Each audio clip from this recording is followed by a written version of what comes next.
we're back mga kapambansa. Alam nyo ba na ayon sa Food and Drug Administration ng electronic cigarette o e-cigarette ay hindi alternatibo sa nicotine na karaniwang natatagpuan sa sigarilyo at ayon naman sa World Health Organization, walang scientific evidence na ito ay safe sa kalusugan. Ang e-cigarette ay mas lalong nagiging kilala ngayon sa mga Pinoy, lalo na sa kabatahan dahil sa pagtaas ng tax ng tobacco na nagbunsod ng pagtaas ng presyo ng mga sigarilyo.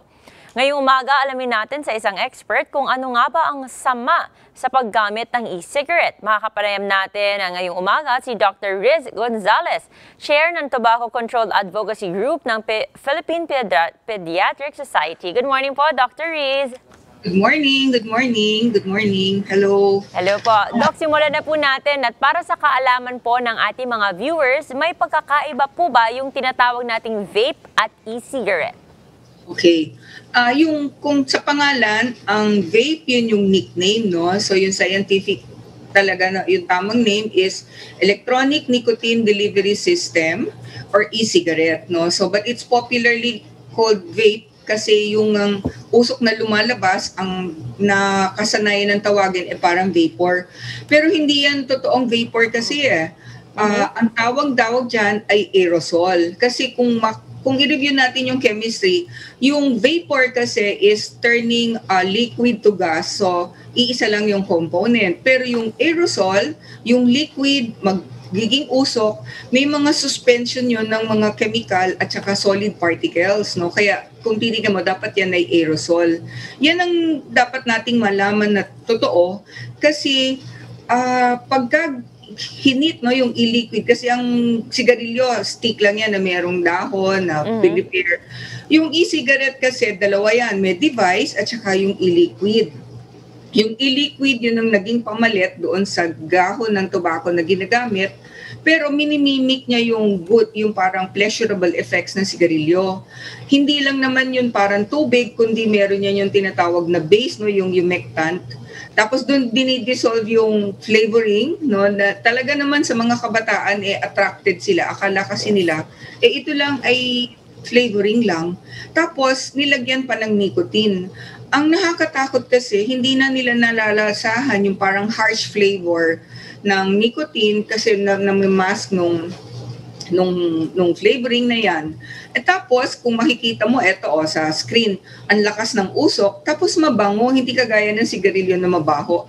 Ito nakakatakot sino ba yung ina-attract, kundi yung mga kabataan. Akala nila safe to, sabi nga, it is safer than cigarettes. Hindi po totoo. Yung pong R na nandyan, yung safer, meron po yung risk, no?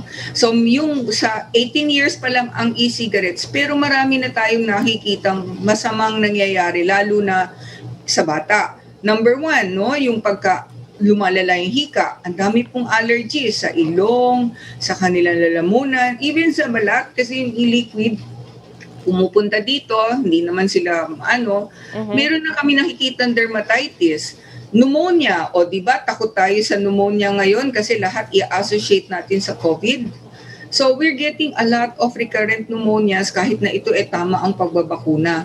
At ang masaklap pa, yung hugis nito nagbabago. Yung nakikita natin dyan sa video, no, merong malalaki, meron ding maliliit na akala mo USB device, no? So ito sa mga nanay o tatay na hindi nakakaintindi, akala nag-aaral, nag-charge nila sa laptop So akala nag-aaral, pagtalikod o pagsara ng pintuan, yung pala nag-vape. Ang nakakatakot pa dito sa mga tawag namin ay fourth generation, yung nicotine mas concentrated So akala ng bata kaunti. Pero ang dami na palang nahihit-hit. Yung isang pod ng vape na yan, yung tinatawag nating Juul, is equivalent to 1 pack of cigarettes. So talagang sa akin, bilang pediatrician, talagang ang target is the young population. Ang ating mga bata, gustong-gusto technology. Technology. Hindi nila alam na ito ay isang way o entry point para mag-sigarilyo. So, sa pagkaaral, nakikita na hindi naman talaga ito quick device, no? Ang goal, no, ng tobacco control is to quit, hindi shift. Ang nangyayari, nagiging shift device kasi ang overall notion na mas safer daw, hindi naman totoo. Sa mga bata, nagiging dual user sila. So, nag-vape, gumagamit ng sigarilyo. Siguro naman nabalitaan nyo no, yung first natin na severe lung injury, yung E-Valley sa Cebu. It is an 18-year-old na gumagamit pareho. Mabuti at yun nabuhay naman. So, last year, 2 years ago sa United States, nagkaroon ng E-Valley epidemic and they are more involving the youth, no? Kasi nga, yung wrong notion ng e-cigarette is safer. Kaya kami nababahala, no? Bago nagkaroon ng pandemya, si Senator Pia Cayetano, meron ng magandang law na naipasa yung bang RA 11467 na FDA dapat ang nagre-regulate. 21 years old dapat yung edad ng bata na edad ng tao na pwedeng makabili kasi based on the premise na yung ating utak, yan ang last to mature yung prefrontal cortex. Alam mo ba yun? Yun yung nagre-regulate ng mood, ng control, no impulse, and even learning. So, pag maagang nagsigarilyo, mas mahirap mag-quit. Ganon din yung vape kasi pareho lang ang nicotine na nakukuha dito sa electronic cigarettes na ito. And then, dun din sa batas na yun, nagre-regulate na rin ng flavors kasi ito yung mga dahilan bakit ang mga bata parang naa-attract. Akala nila candy lang, akala nila ice cream lang. Well, in fact, these are actually nicotine-laced liquid out to promote these products. Tapos, it leads to nicotine addiction which is really hard, no?